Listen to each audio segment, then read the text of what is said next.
হচ্ছে নিম্নগতির প্রবাহ। আচ্ছা। এখানে যে নিম্নগতির প্রবাহের ফলে এখানে যে বালু দ্বারা সঞ্চয়জাত মানে দ্বীপ তৈরি হয়েছে বা পলি জমাট বেঁধে এটা চরের মতো তৈরি হয়ে আছে। আচ্ছা। সেটা এখন বোঝা যাবে না, সেটা 3-4 মাস পর দেখা গেলে এখানে এলেই বোঝা যাবে নদীর গভীরতা কত আসে, কারণ এখানে নদীর গভীরতা অল্প। আচ্ছা আচ্ছা।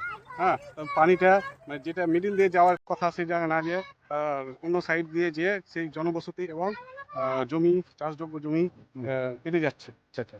এরকম বন্ধুরা দেখতে পাচ্ছেন আজকে চলে এসেছি চাচন্ড জায়গায়, তালের গাছ এবং বাড়িগুলো ভেঙেছিল, দেখুন সব কি অবস্থা হয়ে আছে, সব দেখতেছে বিভিন্ন জায়গায়।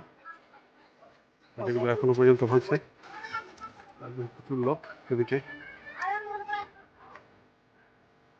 এখন পুরো বাড়ি একদম নদীর ভিতরে, কিছুটা আছে বাকি এখন, তার ভিতর ভাঙছে বাড়ি।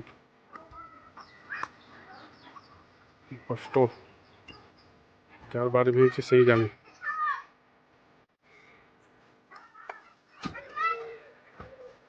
পুরোটা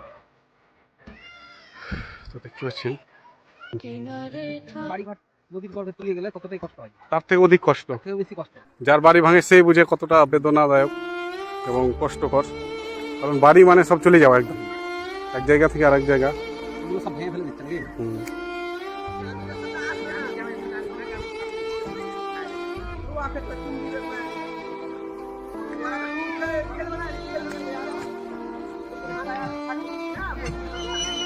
পুরো বাড়ি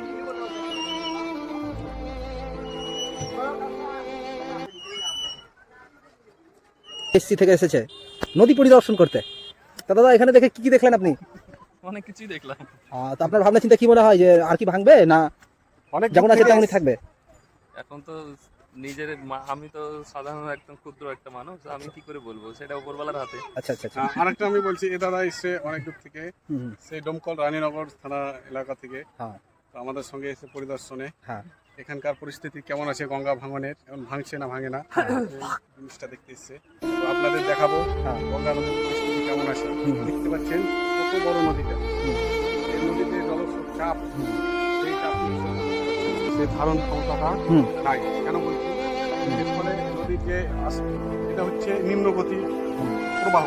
এখানে নিম্নগতির প্রবাহের ফলে এখানে যে বালু দ্বারা সঞ্চয়জাত মানে দ্বীপ তৈরি হয়েছে বা পলি জমাট বেঁধে এটা চরের মতো তৈরি হয়ে আছে। আচ্ছা। সেটা এখন বোঝা যাবে না, সেটা 3-4 মাস পর দেখা গেলে এখানে এলেই বোঝা যাবে নদীর গভীরতা কত আসে, কারণ এখানে নদীর গভীরতা অল্প। আচ্ছা আচ্ছা।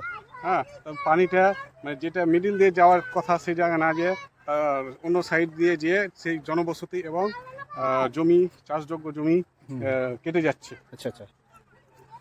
দেখতে পাচ্ছেন এদিকেও বাড়িঘর অনেক কেটে ভেঙে আছে, ওদিকটাতে যাবো আমরা কিছুক্ষণ পর। কোন দিকে? এদিকে? হ্যাঁ, ওদিকে। আচ্ছা। তো দেখতে পাচ্ছেন সবাই আপনারা বন্ধুরা, নদী ভাঙন এখান থেকে প্রায় 1/2 কিলোমিটার দূরত্বে মানুষের জনবসতি ছিল। অনেকের স্বপ্নের বাড়ি, অনেকের স্বপ্নের জায়গা জমি চাষবাস করে খেত, সেগুলো আর তাদের নেই, তারা এখন নিঃস্ব হয়ে পড়েছে। আমরা সরকারের কাছে একটা